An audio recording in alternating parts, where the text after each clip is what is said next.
Canada સિરીઝના episode 2 માં તમારા બધાનું સ્વાગત છે.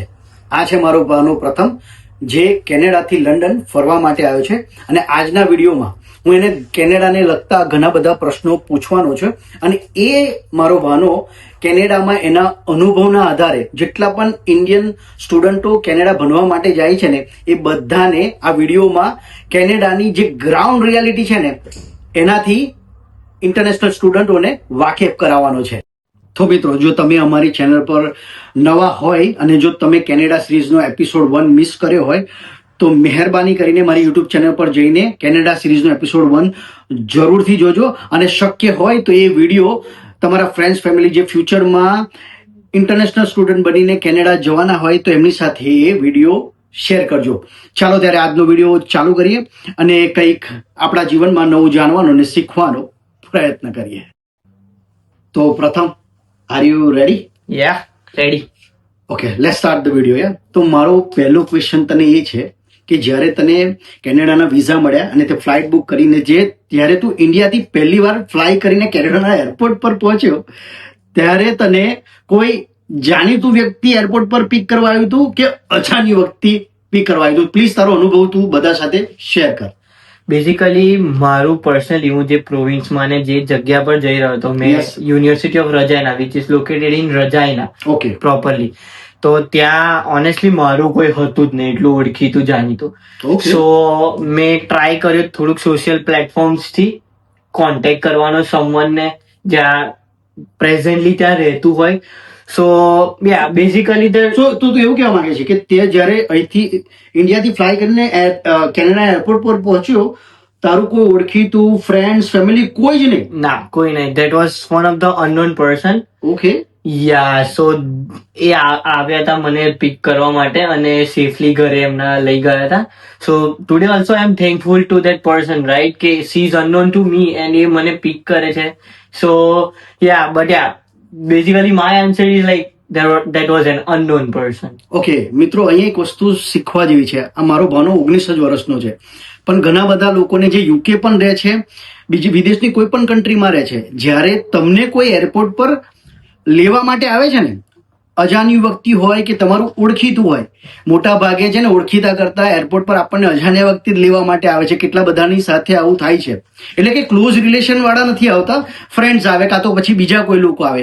તો મારે એ બધાને એ જ કહેવાનું કે જે વ્યક્તિ તમને વિદેશમાં એરપોર્ટ પર લેવા આવે ને એ વ્યક્તિને ક્યારેય ના ભૂલતા, કારણ કે એ વ્યક્તિ એના પૈસા ખર્ચીને, એનો સમય કાઢીને, એના ફેમિલી ટાઈમમાંથી જે 2-3 અવર્સ હોય ને એ બચાવીને તમને એરપોર્ટ પર પિક કરવા માટે આવે છે. તો મહેરબાની કરીને જે તમને વિદેશની કન્ટ્રીમાં પહેલું સ્ટેન્ડ આપે છે, જે પહેલી કડી કહેવાય ને તમારી જોડાઈ છે, એવા વ્યક્તિઓને જે એરપોર્ટ પર લેવા આવે છે ને એને જીવનમાં ક્યારેય ના ભૂલતા. કારણ કે અહીંયા અત્યારે શું થઈ ગયું છે, લોકો જ્યારે મદદ જોવે ને ત્યારે મદદ માંગી લે છે, પણ જ્યારે એ કામ નીકળી જાય છે ને જ્યારે મદદ કરનારા વ્યક્તિને જ ભૂલી જાય છે. અને ઘણીવાર તો શું થાય છે, સગાઓ હોય છે, તમારા પોતાના સગાઓ હોય છે, પણ એ એરપોર્ટ પર લેવા નથી આવતા. તમને એરપોર્ટ લેવા આવે છે કોણ? જે તમારા પારકા હોય છે, જેની સામે સાથે કદાચ તમે 1-2 વાર ફોન પર વાત પણ નથી કરી હતી. તો મહેરબાની કરીને વિદેશની કોઈ પણ કન્ટ્રીમાં જાઓ, એરપોર્ટ પર જે પણ વ્યક્તિ તમને લેવા આવે ને એ વ્યક્તિને ક્યારેય ના ભૂલતા અને ઓલવેઝ એમના થેન્કફુલ રહેજો. હવે મારો બીજો ક્વેશ્ચન તારી માટે એ છે કે તું જેવો એરપોર્ટ પર પહોંચ્યો, તને કોઈ પિક કરવા માટે આવ્યું, તો તને જ્યારે એને પિક કર્યો પછી તું ક્યાં રોકાયો હતો? એટલે તે અકોમોડેશનની વ્યવસ્થા કેવી રીતે કરી? કારણ કે જે રીતે તે મને કીધું કે તને કોઈ ઓળખતું નહોતું, તારા કોઈ ફ્રેન્ડ્સ ફેમિલી નહોતું, તો પછી તે અકોમોડેશનની વ્યવસ્થા કેવી રીતે કરીને તું પહેલા દિવસે ક્યાં રોકાયો હતો? જે બેન તને એરપોર્ટ પર લેવા આવ્યા તેમની ત્યાં રોકાયો હતો કે બીજા અનનોન પર્સનની ત્યાં રોકાયો? પ્લીઝ જરા માહિતી આપજે ને. ઓકે, એટલે બેઝિકલી થયું તો એવું કે મેં છે ને પહેલા તો ટ્રાય કર્યું, જાણ્યું કે how people find the accommodation, right. Okay. સો મેં પહેલા એ જ જાણ્યું કે કેવી રીતે લોકો શોધી રહ્યા છે અકોમોડેશન. એનાથી મને જાણવા મળ્યું કે ફેસબુક ને એવા પ્લેટફોર્મ્સ હોય છે જેમાં લાઈક સર્ટેન શું કહેવાય પ્રોવિન્સ હોય છે, એમના ગ્રુપ્સ ને એવું બધું રન થતું Facebook હોય ગ્રુપની વાત. છે. Okay. તો એમાં લોકો મેસેજ કરે કે ધીસ ઇઝ ધ લોકેશન, આ રેન્ટ રહેશે તમારું અને this is the house and all stop, અને શું યુટિલિટીઝ છે બધું એ લોકો એમાં મેન્શન કરતા હોય છે. સો બેઝિકલી મેં અને મારા જોડે મારી 2 સિસ્ટર્સ હતી, લાઈક અમે જોડે ભણતા હતા. Yeah, okay. તો અમે 3 નું જોડે જ હતું. તો અમે we try to find same location, right? અમે Okay. સેમ એકોમોડેશન ફાઇન્ડ કર્યું. તો Okay. મારી એક સિસ્ટર ના ફાધર એ યુઝ્યુઅલી આ ફેસબુક ને ઓલ સ્ક્રોલ કરીને એમને એક જગ્યા પર શોધ્યું હતું, અને એમાં એક જોયું હતું એક જણની આવું એડ જેવું, રાઈટ. સો એમને કોન્ટેક્ટ કર્યો એ પર્સનને, તો એ પર્સન જોડે કોન્ટેક્ટ થયો, અને એ જ પર્સને કીધું હતું કે ડોન્ટ વરી, કે જ્યારે એ તમારો છોકરો લેન્ડ થશે અહીંયા, સો મેં પિક કરવા આવીશ એવી રીતે. સો બેઝિકલી સો એ પર્સન જે મને લેવા આવ્યું હતું, એની ખુદની જ ઘરે એવી રૂમ્સ હતી એમ્પ્ટી, જે ઓલરેડી આવું રૂમમેટ્સ ને શોધી રહ્યા હતા. Okay. સો મેં એમના ઘરે જ ડાયરેક્ટ ગયો હતો, અને બેઝિકલી એ જ જગ્યા હતી મારા માટે જ્યાં હું રહેવાનો હતો. તો પણ એકચ્યુઅલી એવું કે છે કે પેલા ભાઈ જે અંકલ ખરા એમને ઓનલાઈન અકોમોડેશન ફેસબુક ગ્રુપમાંથી ખોર્યું, યા તો એ તો ટ્રસ્ટેબલ ના કહેવાય ને.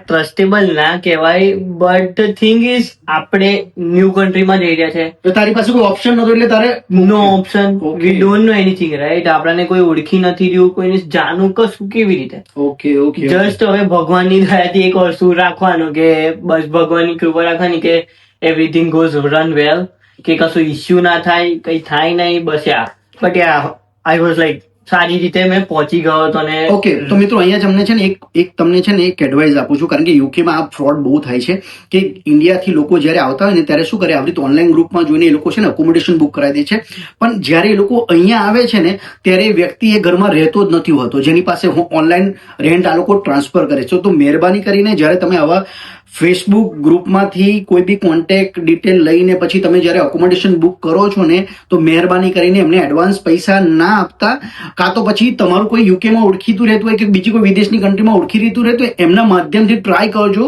કે અકોમોડેશન ખોરવાનું. અને જો તમારું કોઈ જ ના રહેતું હોય તો પછી તમારે જેવું મારા ભાનાએ જુગાડ કર્યો, રિસ્ક લીધો, એવું તમારે પણ રિસ્ક લેવો પડશે. અને આમાં એક વસ્તુ તમને ખાલી જણાવું Okay, કે okay. તમે જે રીતે યુકે ને કીધું સેમ વે કેનેડાનું બી થતું હોય છે.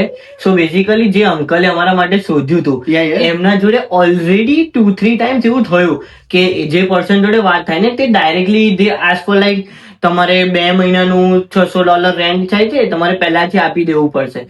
સો if they are telling you, જે પહેલાથી કહી રહ્યા છે તમને કે તમારે પહેલાથી રેન્ટ ડિપોઝિટ કરવો પડશે, સો સ્ટે અલર્ટ, એક સ્કેમ છે. વધારે ઇન્સિસ્ટ કરી રહ્યા છે, અને 2 મહિનાનું રેન્ટ તો કોણ માંગે? ચલો 1 મહિનાનું હજુ વેલિડ છે, કે 2 વીકનું કોઈ માંગે તો પણ વેલિડ છે, પણ 2 મહિનાનું રેન્ટ તો સમજી લેજો કે કંઈક જોલ છે યાર. તો પ્રથમ ત્રીજો મારો ક્વેશ્ચન છે કે ઇન્ડિયામાં જ્યારે આપણે હોય ત્યારે આપણે જમવાની વ્યવસ્થા તો મમ્મી કરતી હોય, વિદેશમાં તો મમ્મી આવવાની નથી, તો તું જેવો ત્યાં ઉતર્યો ને તો તારી જમવાની વ્યવસ્થા વિશે પ્લીઝ તું થોડી માહિતી આપીશ? સો લકીલી જે પર્સન કોન્ટેક્ટ કરીને હું ત્યાં પહોંચ્યો હતો, જે બેને એરપોર્ટ પર લેવા આવ્યા. Okay. સો એમને જ ફૂડ પ્રિપેર કર્યું હતું મારા માટે. સો લકીલી મને મળ્યું હતું. મમ્મીના હાથનું, માના હાથનું જ કહેવાય. Okay. બટ એ ટાઈમ પર, એ સમય પર મને એ વસ્તુ મળે છે at least to feel my stomach, right? So એ મારા માટે બી એક ભગવાનનું આપેલું બહુ મોટી વસ્તુ કહેવાય કે okay I am stable. Okay મિત્રો, અહીંયા છે ને એક તો વિદેશમાં એરપોર્ટ પર જે પહેલે દિવસ લેવા આવે એને ના ભૂલતા, પહેલે દિવસ જે તમને એમના ઘર પર રોકે, ખવડાવે, એને ક્યારેય ના ભૂલતા. તો પ્રથમ તારા માટે મારો ચોથો ક્વેશ્ચન એ છે કે કેનેડામાં ઠંડી બહુ પડે, તો હવે તું પહેલા દિવસે જે ઘરમાં રોકાયો હતો એઝ અ પીજી તરીકે જ રોકાયો હતો ને?